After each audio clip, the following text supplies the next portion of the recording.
Hey, welcome back to another video on the channel. So today I have a new product that I'll be showing you guys, which has been released into the market.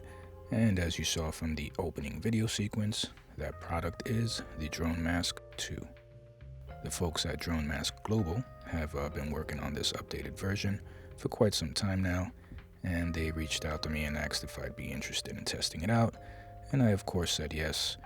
And that's because I did do a video on their original drone mask on the channel a while back, and I thought it was a really cool product, but it did need some obvious improvements done to it. By the way, if you haven't watched that video, you can go and check it out here. As you guys can see, the packaging box is pretty much the same in size as the previous version, but I do want to mention really quick that the one that you see here is one of the first prototypes of the DroneMask 2. So there will be some last minute changes to it, which will differ from the one that you'll receive after the official release date. Alright, so let's open it up and get a good look at what they've put inside the box this time.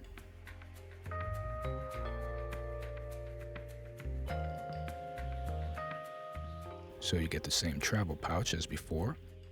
Now, as I mentioned already, this is a prototype, so it doesn't have the final logo on it, but it will be on the batches that they officially release.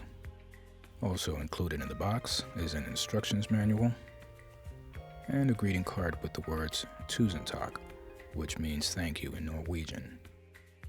The new DroneMask 2 now includes OTG connector cables, so you're ready to fly right out of the box. The original version didn't include any of these cables, so it's nice to see that they've added them this time.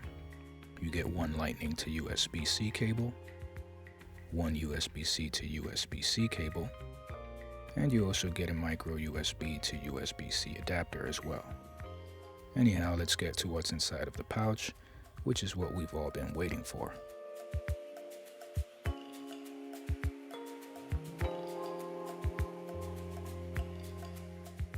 And here it is. I see that this time they've decided to go with a new gray color scheme, which looks great, and it also matches the color of most DJI drones out there. So that's pretty awesome. Another thing that I noticed as soon as I took it out of the pouch is the size and weight. And these cutouts you see here on the sides and bottom is what makes it weigh less, obviously. And we'll get into that in just a few. They do provide lens cloth to keep the lens nice and clean. The head strap appears to have been updated. Looks like they went with a more durable and better quality material, which is great. Looking over here, I see that they've also upgraded the padding around the nose and eye sockets with a slightly thicker foam for better comfort. The previous version did feel a little uncomfortable after a while, so it's good to see that improvement as well.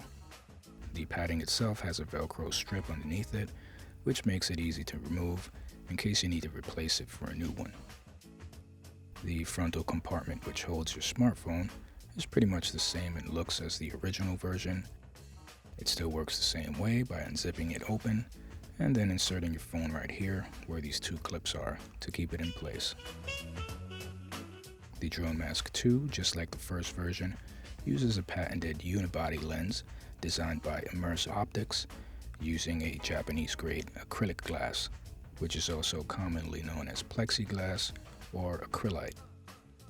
Now, what makes this lens unique is that it allows you to view the entire screen of your phone with both eyes in 2D, rather than in a 3D split screen like other VR type goggles on the market. So it basically allows you to view the full screen of your phone in the highest resolution, pixel for pixel. Now underneath it, you still have the lock and unlocking mechanism to extend the front of the goggles for visual preferability, and they've also improved the way it slides open and close. It's much more smoother now compared to the original one, which you kind of had to use some force in order to get it to slide properly. So that's another improvement that they were able to do to it. The biggest improvement that they've achieved on this new version is the ability to access your device's screen from within the goggles themselves, without having to open it up and access it. And how they did that is by simply carving out two small sections on the sides and bottom, and then adding what I call finger curtains. So how it works is you basically insert your index fingers through these openings, which now makes it easy to manually control the app settings from the inside. I think that this was a very smart design and simple fix that they came up with. So kudos to the entire team at DroneMask Global for coming up with this brilliant solution. It definitely makes a difference when it comes to properly operating your quad while using the DroneMask 2. Alright, so with all of that said and done, I'm going to take it outside and test it out really quick with the Autel Nano Plus.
By the way, I almost forgot.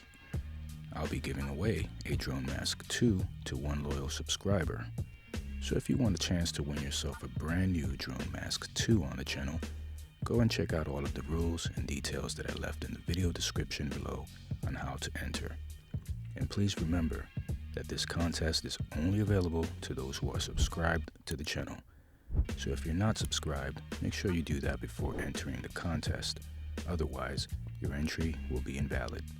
Also, if you're enjoying what you're seeing so far, please go ahead and give this video an honest thumbs up to show your support, or an honest thumbs down if you don't.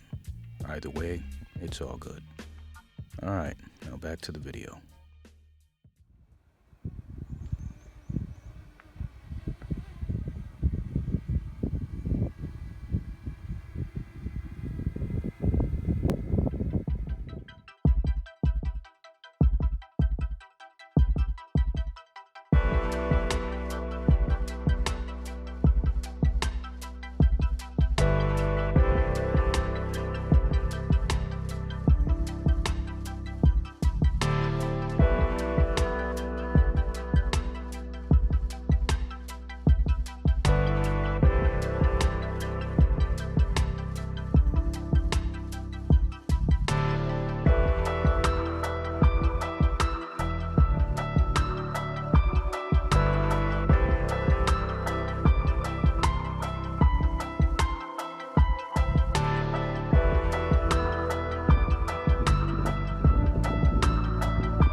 honestly have to say that I really enjoyed using these goggles this time around.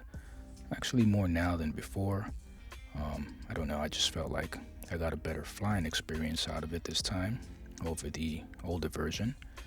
Just felt different, especially being able to go into the app and change the settings or select a quick shot without having to remove the goggles from my head and unzipping it open and accessing the phone in mid-flight, which can be nerve-wracking.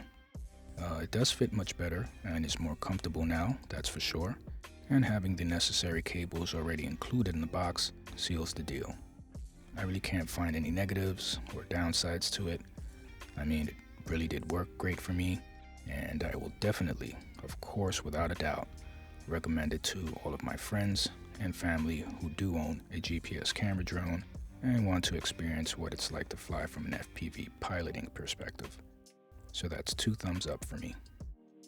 Alright, so that's a wrap for this one. Don't forget to leave a like on the video if you did enjoy watching it, subscribe if you haven't, and click on that bell so that you can see more cool stuff on the channel in the future. Thanks again for tuning in, and I'll catch you guys on the next one. God bless you all that are His, and may He always keep you safe.